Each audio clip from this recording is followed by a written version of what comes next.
3 babysitting jobs taught me the same terrifying lesson. In some houses, children aren't raised, they're controlled.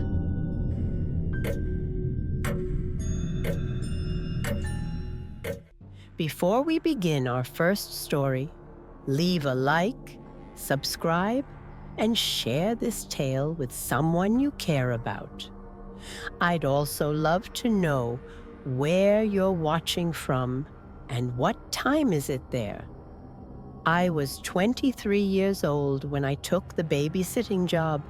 That would forever change the way I looked at technology. It was 1966, long before security cameras became common in homes. Long before parents could watch their children through smartphone apps. Back then, if you wanted to know what was happening while you were away, you had to trust the babysitter, or you had to get creative. My name is Margaret, and I need to tell you about the Holloway family. I met them through a recommendation from my neighbor, Mrs. Patterson, who insisted they were a lovely couple with a very well-behaved daughter. When I think back on it, I was a young woman then, and I needed the money. They lived in Westchester County, New York, in a 2-story colonial house with white shutters and a perfectly manicured lawn that looked like it belonged on the cover of a magazine. When I arrived for the interview, Mrs. Holloway greeted me at the door. She was impeccably dressed in a cream-colored suit and pearls, her dark hair pulled back into a tight bun. I immediately sensed that Mrs. Holloway was excessively controlling and perfectionistic. She led me into a living room that felt more like a museum than a home. The furniture was expensive, but uncomfortable looking, and I noticed there were no family photographs anywhere, only thickly framed abstract paintings and a wall clock that ticked loudly enough to make me uneasy. "This is our daughter, Christine," Mrs. Holloway said, gesturing toward a small girl sitting motionless on the sofa. Christine was 7 years old, with short cropped blonde hair and enormous blue eyes that barely seemed to blink. She was wearing a white dress with a lace collar and white patent leather shoes, and when I said hello, she didn't move or speak.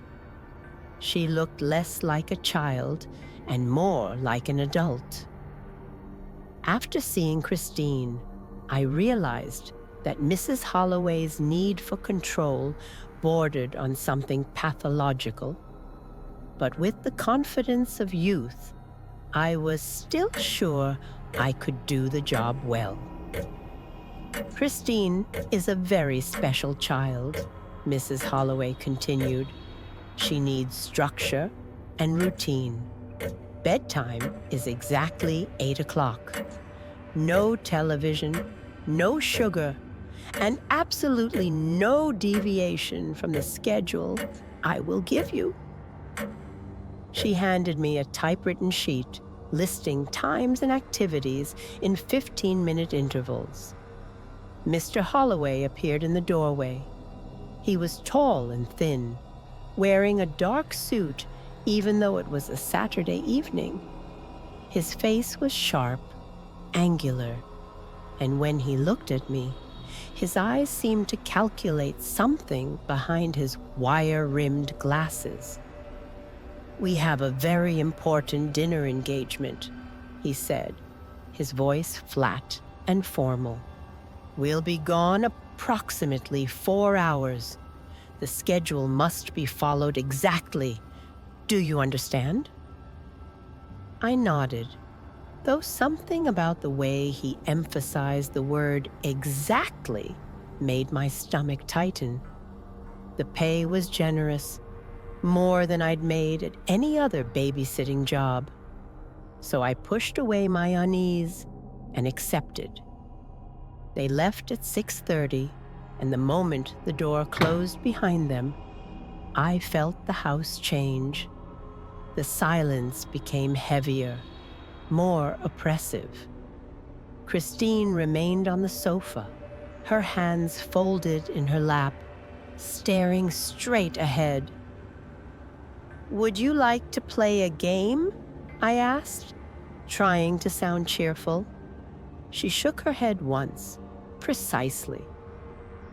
"Would you like me to read you a story?" Another shake. "Is there anything you'd like to do?" For the first time, she spoke. Her voice was small, but perfectly enunciated. "We follow the schedule." I looked down at the paper in my hand. 6:30 to 6:45. Quiet sitting in living room. 6:45 to 7. Glass of water and bathroom. 7 to 7:30. Educational listening activity.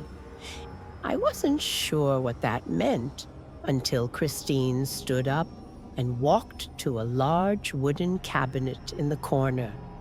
She opened it to reveal a record player and a collection of vinyl records in plain white sleeves. "We listened to the lessons," she said, pulling out one of the records and placing it carefully on the turntable. The record crackled to life, and a man's voice began speaking. But it wasn't a children's story or a lesson in the traditional sense. The voice spoke slowly, methodically, giving instructions about breathing, about clearing your mind, about letting go of resistance. It was a hypnosis recording. I stood up quickly. "Christine, I don't think—" "This is the schedule," she interrupted, her voice taking on an edge I hadn't heard before. "Mama says we must always follow the schedule." I let the record play for a few minutes, watching Christine sit perfectly still, her eyes closed, her breathing synchronized with the voice on the recording. When it ended, she opened her eyes and looked at me expectantly. "Snack time," I said, checking the schedule. 7:30 to 7:45. Small snack, no conversation. In the kitchen, I found another typed note taped to the refrigerator with specific instructions. Half a banana, cut into exactly 4 pieces, 3 crackers, 2 ounces of milk in the measuring cup provided. I prepared the snack exactly as specified, my hands trembling slightly.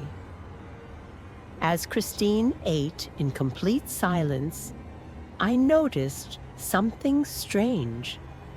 There was a small vent in the wall near the ceiling, and I could hear a faint, whirring sound coming from it. I moved closer and realized it wasn't just a vent. There was something behind it. A lens, maybe? A mechanical device? My blood ran cold. At 7:45, Christine announced it was time for her bath. I followed her upstairs, where the bathroom was as precisely organized as everything else in the house. Towels folded in perfect thirds, soap arranged by size. Even the tiles seemed to gleam with obsessive cleanliness. "I can bathe myself," Christine said. "You wait outside." I stood in the hallway, listening to the water run, and that's when I noticed more of those vents. One in the hallway ceiling, one near the bathroom door, one at the end of the corridor, near what I assumed was the master bedroom. They were in every room, and they were all whirring softly. After the bath, I dressed Christine in the pajamas that had been laid out on her bed. Folded so crisply, they looked like they'd been pressed with an iron. 8 p.m. Bedtime, the schedule read. Lights out immediately. No stories, no conversation. I tucked her into bed, and she closed her eyes without protest. But just as I reached the door, she whispered, "Don't go into their bedroom." I froze. Why not? That's where they watch. I closed her door and stood in the hallway, my heart pounding. The master bedroom door was slightly ajar, and against every instinct screaming at me to leave, I pushed it open. The room was ordinary at first glance. A large bed with a white coverlet, matching nightstands, heavy curtains. But then I saw the desk against the far wall, and everything inside me went cold. There were 6 reel-to-reel recording devices lined up on the desk, each one connected to a different wire that disappeared into the wall. Next to them was a stack of notebooks, each labeled with dates. I opened the one on top. Inside were transcriptions, word-for-word conversations. Every sound, every movement, everything that happened in this house had been recorded and documented. I flipped back through the pages and found entries from previous babysitters, girls I knew from the neighborhood. The notes next to their names made my stomach turn. Subject became emotional when child refused interaction. Unsuitable. Subject deviated from schedule by 3 minutes. Unreliable. Subject attempted to comfort child during recording session. Demonstrates weakness. And then I found my name, dated today, with a blank space waiting to be filled in. If this story is already making you uncomfortable, let me know in the comments. Would you have stayed, or would you have run the moment you realized you were being watched? I heard footsteps downstairs. They were home early. I shoved the notebook back onto the desk and moved toward the door. But I wasn't fast enough. Mr. Holloway was standing in the hallway, blocking my exit. His expression hadn't changed. Still flat, still calculating. But there was something predatory in his eyes now. "The schedule indicated you should be downstairs," he said quietly. "I was just checking on Christine. You were in our bedroom. That wasn't part of the schedule." Mrs. Holloway appeared behind him, and her face had transformed into something cruel. "We record everything, Margaret. Every word, every action. We need to know who can be trusted with our daughter, who can follow instructions without question, who can be controlled." "I want to leave," I said, my voice shaking. Mr. Holloway smiled for the first time, and it was the most terrifying thing I'd ever seen. "You signed a contract. You agreed to stay until 10:30. It's only 9:15. I don't care about the contract. But we do." He took a step closer. "You see, we've been conducting an experiment. We needed to find someone who would follow the schedule perfectly, who wouldn't ask questions, who wouldn't interfere with Christine's conditioning. The recordings help us identify suitable candidates. Conditioning. She's a child. She's our child, Mrs. Holloway said coldly. And we're raising her to be exceptional. No emotions, no chaos, no weakness. The hypnosis recordings, the strict routine, it's all designed to shape her into something better than the rest of you. I tried to push past them, but Mr. Holloway grabbed my arm. His grip was stronger than I expected. "Let me go!" "Not until you listen to your performance review." He pulled a small recording device from his pocket and pressed play. My own voice filled the hallway.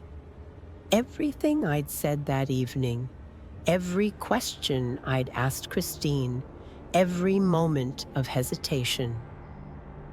And then I heard something else. My own thoughts, spoken aloud without my realizing it.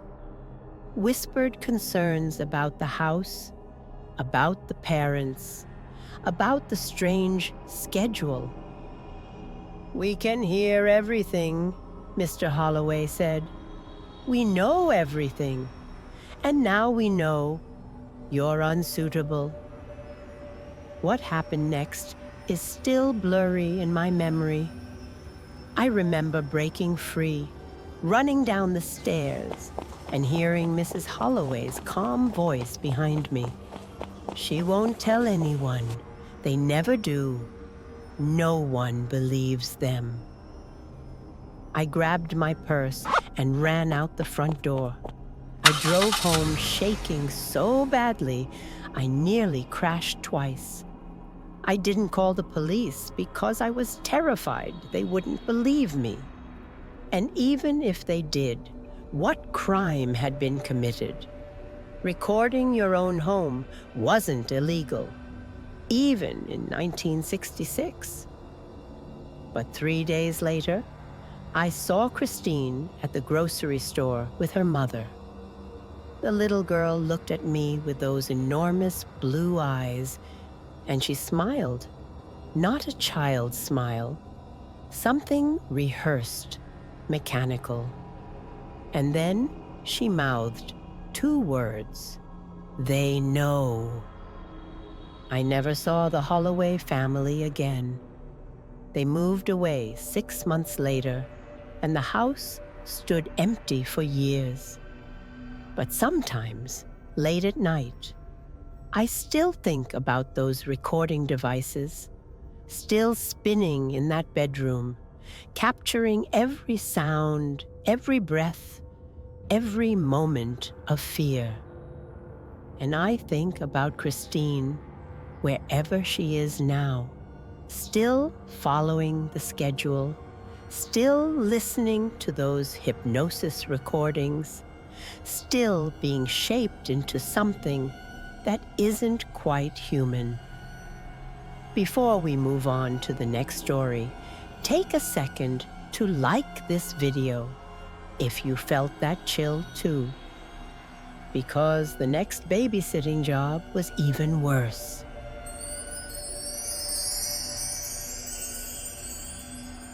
Now, let me tell you what happened in 1972. Because that was the year I learned that some families have traditions that should never be passed down to the next generation. I was 29 years old, married to Frank for 4 years, and working as a substitute teacher while trying to save money for our first home. We were going through difficult times, and I came across a weekend babysitting advertisement in the local newspaper. Given my past experiences, babysitting was not something I was eager to do again. But when I saw that they were offering 3 times my usual rate, I immediately called the number listed in the ad.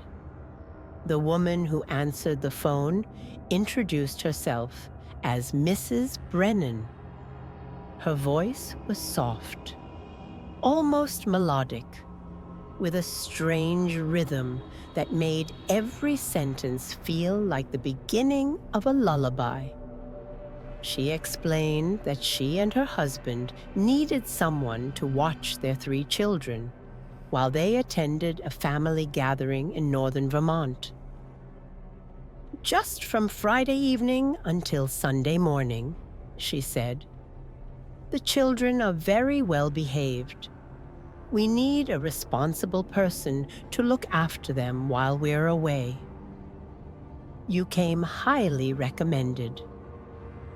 Of course, every family says their children are well behaved. I was so focused on the money that it didn't even occur to me to question who had given them my name as a reference. I didn't stop to ask questions at all. She gave me the address, a farmhouse about 40 minutes outside of Burlington, and told me to arrive at 5 o'clock on Friday evening. The property was isolated, surrounded on 3 sides by dense forest and bordered on the 4th by an unkempt cornfield. The house itself was old but well maintained, painted a faded yellow with dark green shutters. Wind chimes hung from every corner of the wraparound porch, producing a constant chiming sound that should have been pleasant, but somehow felt ominous. Mrs. Brennan greeted me at the door. She was younger than I'd expected, maybe in her mid-30s, with long auburn hair braided down her back and wearing a loose cotton dress that looked handmade. Her husband stood behind her, a tall, bearded man with intense dark eyes that never seemed to blink. "Welcome, Margaret," Mrs. Brennan said, taking my hands in hers. Her palms were surprisingly cold. "The children are so excited to meet you." She led me into the living room, where 3 children sat in a perfect row on the sofa. 2 boys and a girl, ages ranging from about 5 to 10. They were dressed identically in white cotton clothing, their hair neatly combed, their faces eerily calm. "This is Samuel, Ruth, and little John," Mrs. Brennan said, gesturing to each child. None of them smiled or waved. They just stared at me with the same intense, unblinking gaze as their father. Mr. Brennan handed me a folder. "Everything you need to know is written here. Meal times, bedtimes, activities. We've also included some important family guidelines that must be followed." I opened the folder and scanned the first page. The schedule was detailed but reasonable. Breakfast at 7, lunch at noon, dinner at 5:30. But it was the second page that made me pause. Family guidelines. All meals must be eaten together at the large table. No exceptions. The children will lead evening prayers. Do not interrupt or question the words they use. The basement door must remain locked at all times. The key is hidden. Do not search for it. If the children mention the gathering, smile and nod, but ask no questions. Under no circumstances should you enter the barn after sunset. I looked up at the Brennans, questions forming on my lips. But Mrs. Brennan spoke first. "These are simply traditions that are important to our family. she said, her voice still maintaining that strange, melodic quality. As long as you follow the guidelines, everything will be perfectly fine. The children know what's expected. They left within minutes, loading 2 suitcases into their station wagon and driving away without looking back. I watched their taillights disappear down the long dirt driveway, and the moment they vanished, I felt the atmosphere in the house change. The children remained on the sofa, motionless, watching me. The wind chimes outside grew louder, more frantic, even though I couldn't feel any wind. "Would you like to play a game?" I asked, trying to sound cheerful. "We don't play," Samuel, the oldest, said. His voice was flat, emotionless. "We prepare." "Prepare for what?"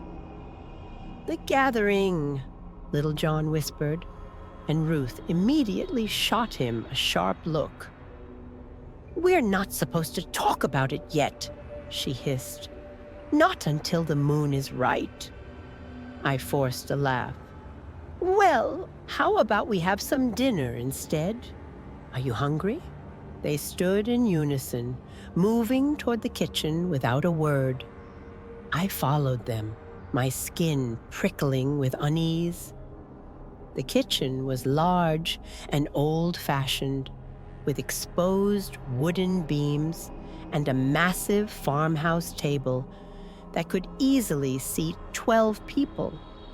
The children took their seats and folded their hands, waiting. I prepared the meal according to the instructions. A simple dinner of roasted chicken, vegetables, and bread. As I set the plates on the table, I noticed symbols carved into the wood. Not random scratches, but deliberate markings. Circles within circles, strange angular patterns, and what looked like phases of the moon. "Those are the protection marks," Ruth said, seeing me stare. "Grandfather carved them. They keep the others out during feeding time." "The others?" I asked, sitting down. "We're not supposed to say," Samuel said quickly. "Mother says outsiders aren't ready to understand." They began to eat in perfect silence, their movements synchronized. Each child took a bite, chewed exactly 10 times, swallowed, and then reached for their water glass. It was mechanical, rehearsed, and deeply unsettling. After dinner, Samuel announced it was time for evening prayers. The 3 children stood and formed a circle in the living room, holding hands. They gestured for me to join them. "We always include guests," Ruth said. "It's tradition." I hesitated, remembering the guideline about not interrupting or questioning their prayers. Against my better judgment, I took John's small hand and Ruth's cold one, completing the circle. Samuel began to speak, but these weren't any prayers I'd ever heard. The words were strange, guttural, in a language I didn't recognize. The other children joined in, their voices rising and falling in a rhythmic chant that made my head throb. The room seemed to grow darker, though no lights had been turned off. The air became thick, heavy, difficult to breathe. And then I heard it. Other voices joining the chant, coming from everywhere and nowhere. Coming from the walls, from the floor, from the shadows in the corners of the room. The children's grips on my hands tightened painfully. Their eyes had rolled back, showing only whites. Their mouths moved, but the voices coming out were too deep, too old to belong to children. I tried to pull away, but I couldn't move. My feet felt rooted to the floor, my body paralyzed. The chanting grew louder, more frenzied, and the walls began to pulse as if the house itself was breathing. Then, suddenly, it stopped. The children released my hands and smiled, the first time I'd seen them smile, revealing teeth that seemed too sharp, too white. "Good," Samuel said. "You stayed in the circle. Mother said you would." Pause here for a moment. Would you have stayed in that circle or broken it and run? Tell me in the comments. I stumbled backward, my heart racing. What was that, At? What language were you speaking? The old language, Ruth said simply. The one grandfather taught us. The one that calls them closer. Calls who closer? Little John opened his mouth to answer, but Samuel clapped his hand over his brother's face. No, she's not ready. She's not family yet. Yet? I whispered. But they were already moving toward the stairs, climbing up to their bedrooms in single file. Samuel turned back once and said, "We sleep now. Don't leave your room after midnight. That's when the barn opens." I wanted to run. I wanted to grab my keys and drive away and never think about this house again. But something stopped me. Maybe it was the money I desperately needed. Maybe it was disbelief, a rational part of my brain insisting this was just strange children with unusual religious practices. Or maybe it was something else, something that had taken root during that chant, something that whispered, I needed to see what happened at midnight. I went to my assigned bedroom, a small room on the first floor near the kitchen, and tried to rest. But sleep was impossible. Every sound made me jump. The house creaked and settled. The wind chimes rang endlessly, and underneath it all, I could hear a low, humming sound coming from somewhere below. From the basement, maybe, though the door was supposed to be locked. At 11:47 p.m., I heard footsteps above me, small feet moving across the second floor, then descending the stairs. I cracked my door open and saw the 3 children, still in their white nightclothes, walking toward the back door. They were leaving the house. They were heading toward the barn.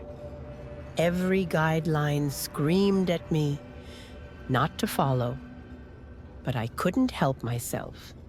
I slipped out of my room and trailed behind them at a distance, watching as they crossed the dark yard toward the large structure at the edge of the property.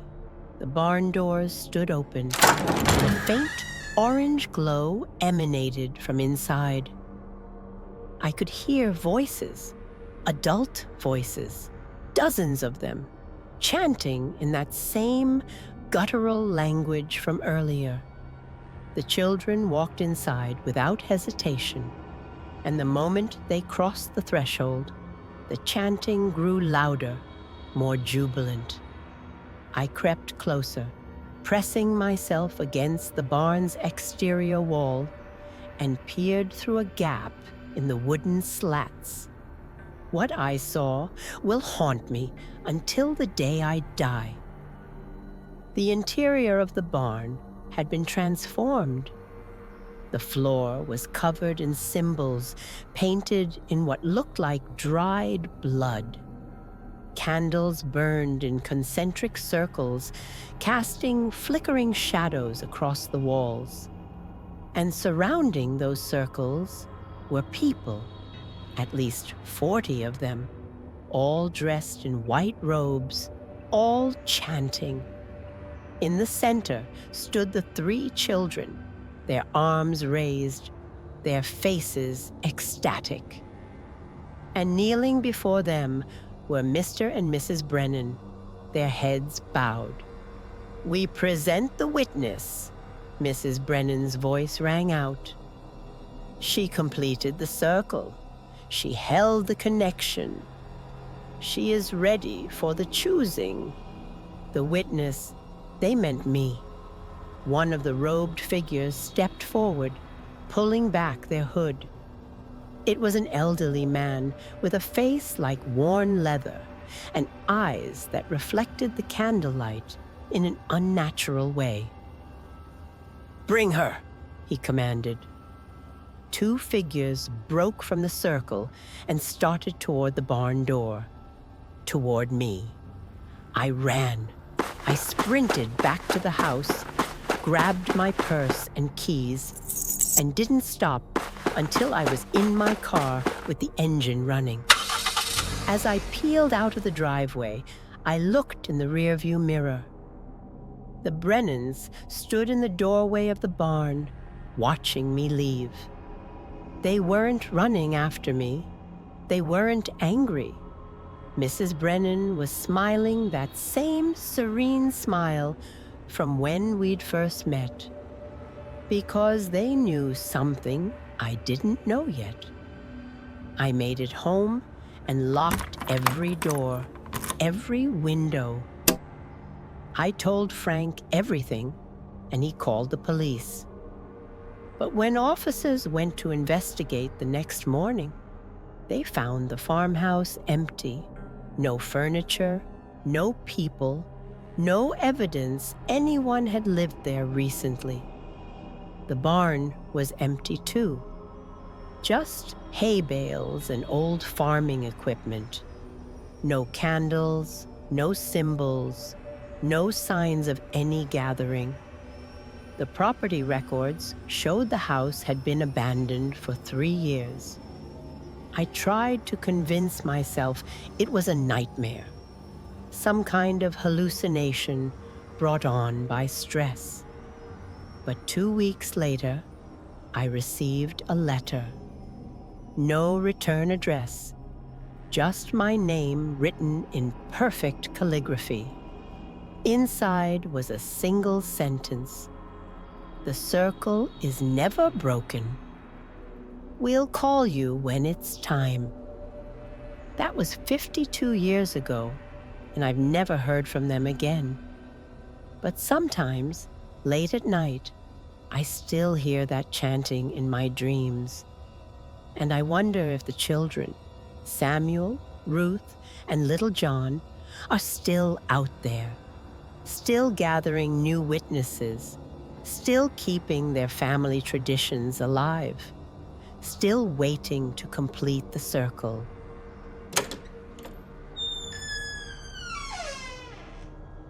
The third and final story I need to tell you happened in 1981, when I was 38 years old. After Frank lost his job at the furniture factory, we were struggling financially, and I began taking any work I could find to keep us afloat. Frank and I were both worn down, but we had to make sacrifices for our daughters. They were teenagers at the time, old enough to take care of themselves, which meant I could work evening shifts without worrying about them. That's how I accepted a babysitting job for a little girl who shared my name in a neighborhood I had never visited, for a family I had never met. The fact that the child's name was Margaret had motivated me. The advertisement was posted on the community bulletin board at the grocery store. Babysitter wanted for a 6-year-old girl. Friday and Saturday nights, 7 p.m. to 12 a.m. Excellent pay. Must be named Margaret. That last line should have been my first warning. What kind of family insists on a babysitter with a specific name? But the pay they were offering was nearly twice what I normally earned, and Frank's unemployment benefits weren't covering our mortgage. I called the number and spoke with a woman who introduced herself as Mrs. Pritchard. "Oh, wonderful," she said when I told her my name. "Margaret is a very special name in our family. Our daughter will be very pleased." She gave me the address, a house on Maple Street, in an old neighborhood where the trees had grown so thick they blocked most of the streetlights. When I arrived on Friday evening, the house looked quite ordinary.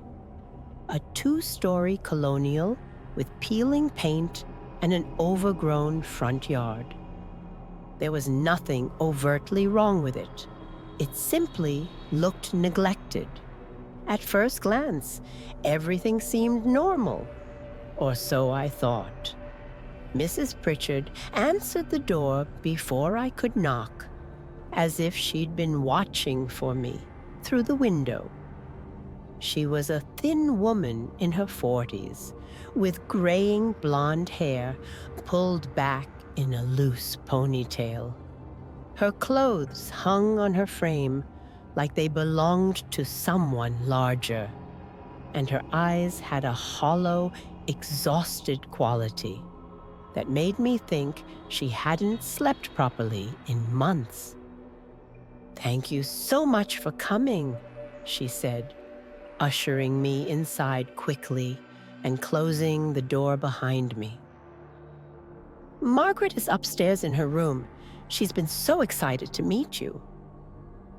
The interior of the house was dim and cluttered.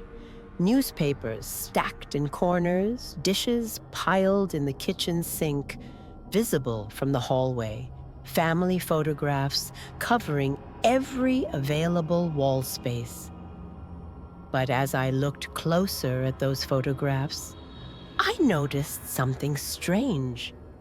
In every single picture, the little girl's face had been scratched out, not torn or removed, carefully, methodically scratched away with something sharp, leaving only a white blur where her features should have been. "Margaret has been going through a difficult phase," Mrs. Pritchard said, noticing my stare.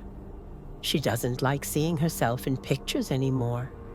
Says the girl in the photos isn't really her." "That must be concerning," I said carefully. Mrs. Pritchard's laugh was brittle, forced. "Children have such vivid imaginations, don't they? Her therapist says it's perfectly normal. Just a way of processing some changes in her life."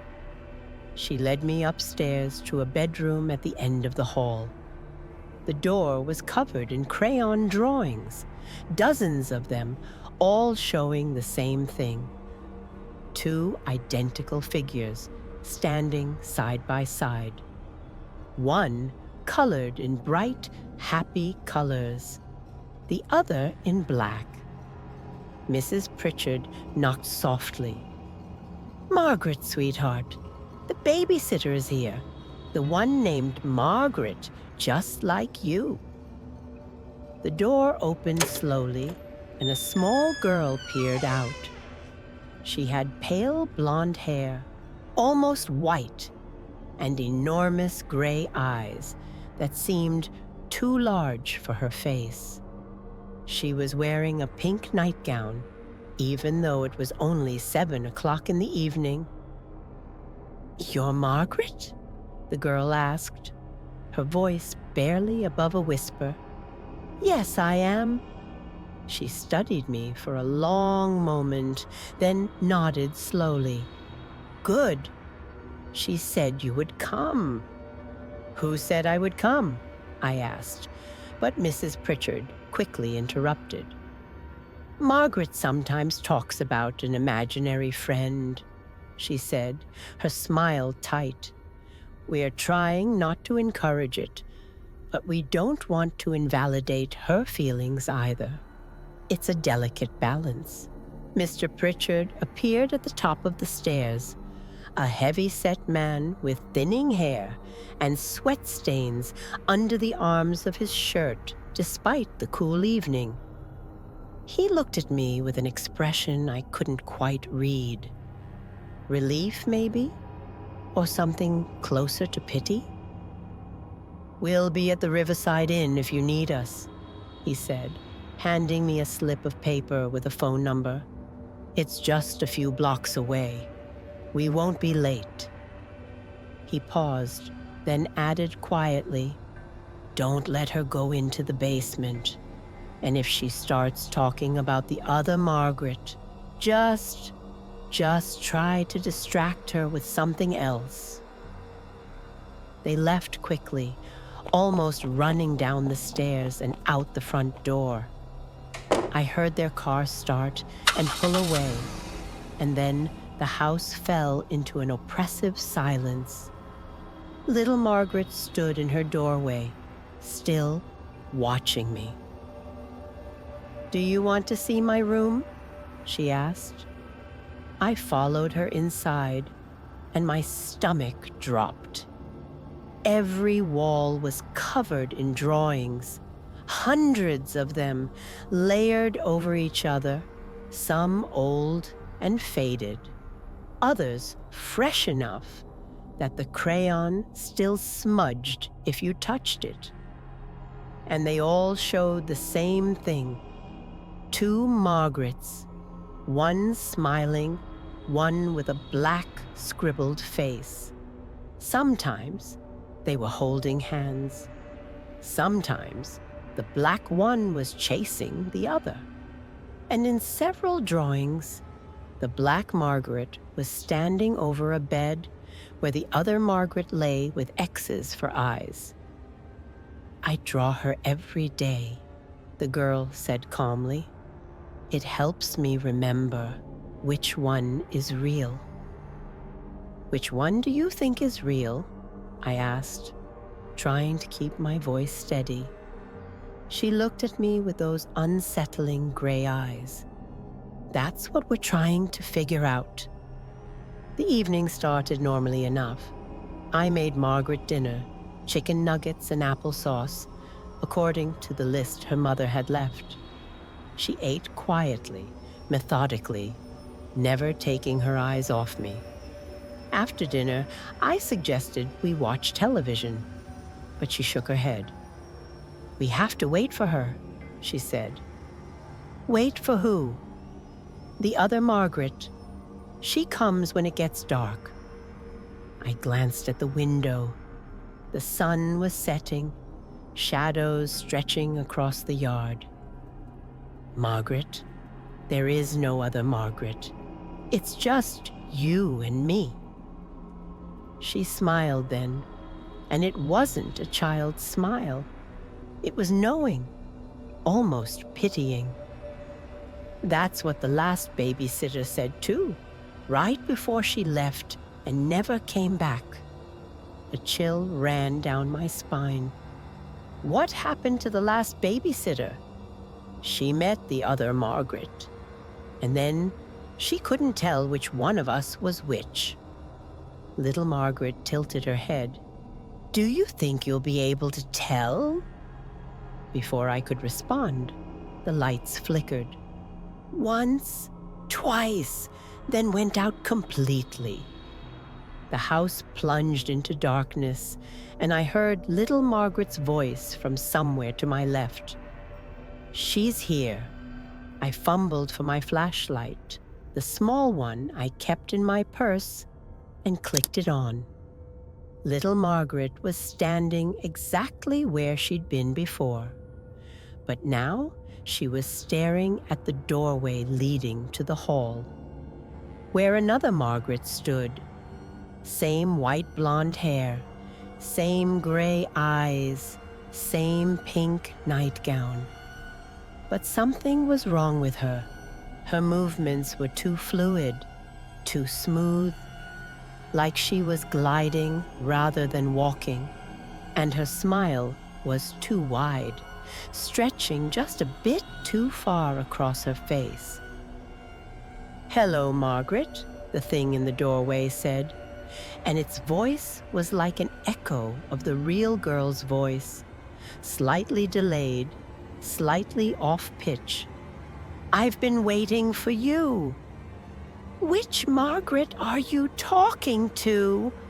Little Margaret whispered beside me. The other Margaret laughed, and the sound made my skin crawl. "Both of you, of course.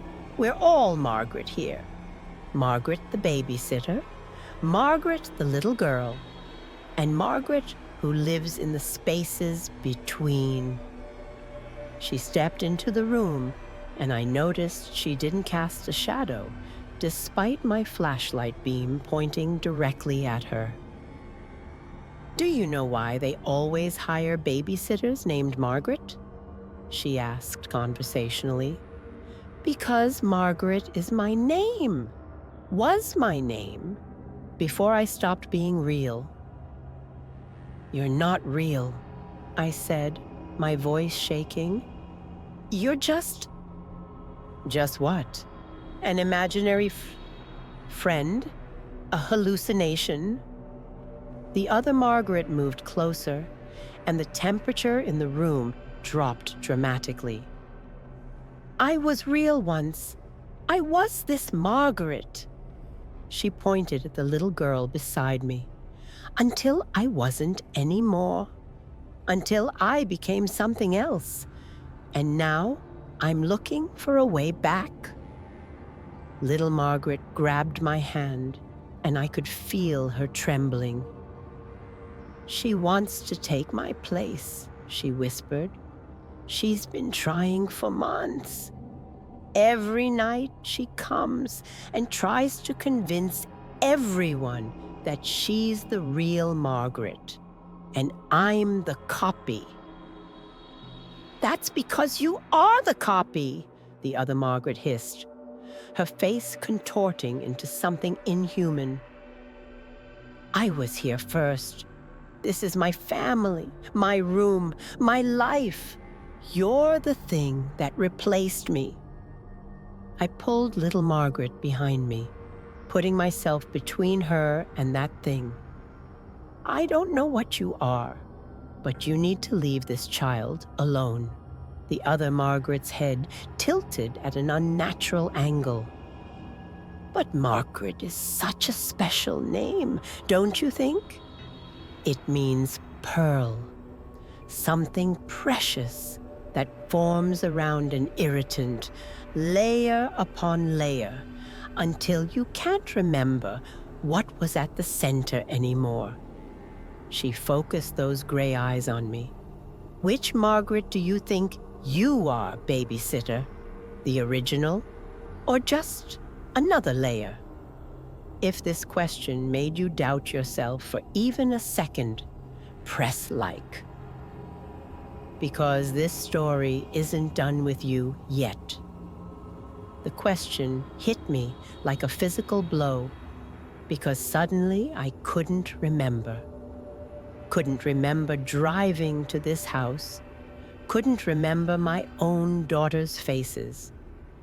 Couldn't remember anything except standing in this dark room with two identical girls and feeling like I was forgetting something crucial about myself.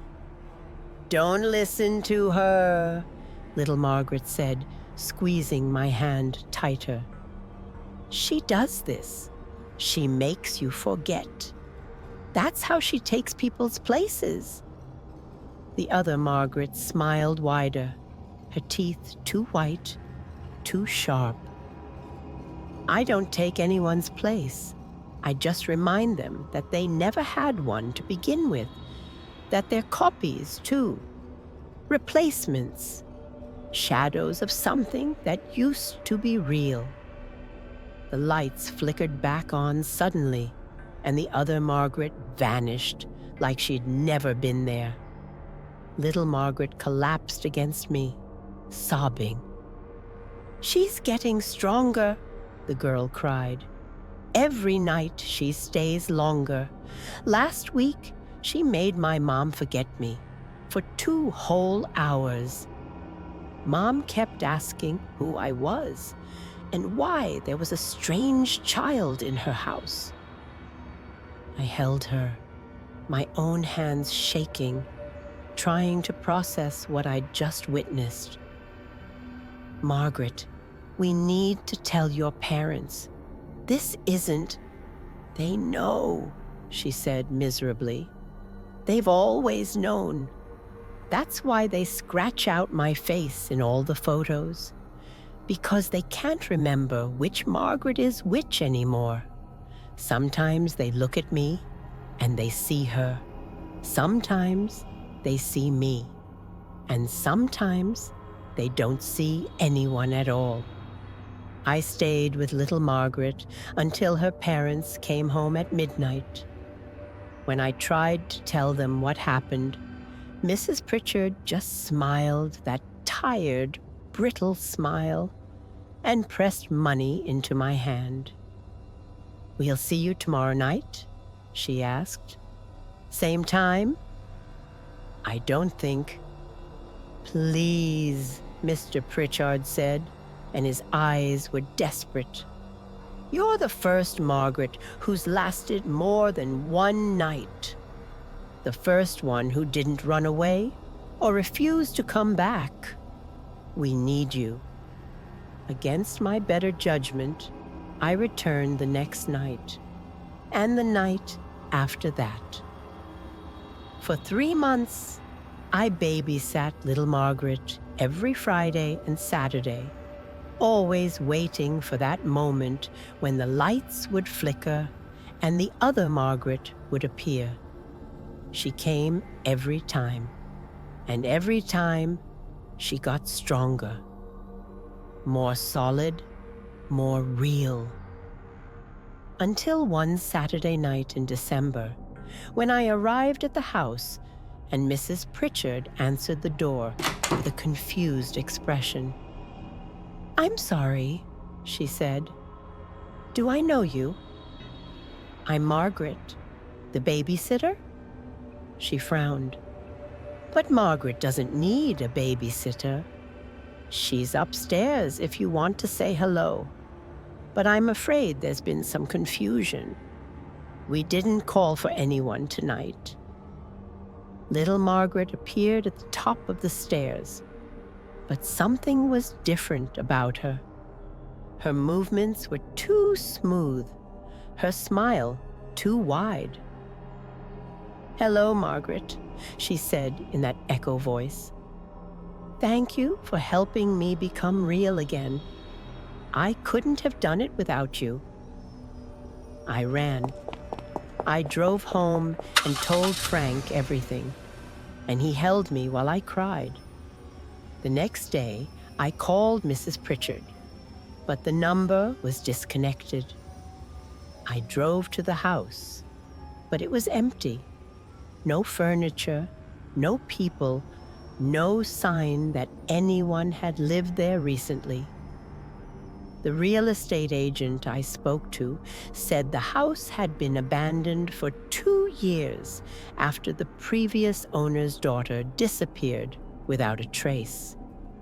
"Sad story," she said. "The little girl just vanished one night. Parents said she went to bed like normal, and by morning, it was like she'd never existed. No body, no evidence of foul play, just gone." "What was the girl's name?" I asked, though I already knew. "Margaret," the agent said. "Margaret Pritchard." I never found out what happened to the real Margaret either of them, the little girl who hired me, or the thing that took her place. But sometimes, late at night, I look in the mirror and wonder about my own reflection. Wonder if I'm really the Margaret who grew up in Vermont, who married Frank, who had 2 daughters. Or if I'm something else, something that's been pretending so long it forgot it was pretending. Because Margaret is such a special name, after all. It means pearl, something precious that forms around an irritant, layer upon layer, until you can't remember what was at the center anymore.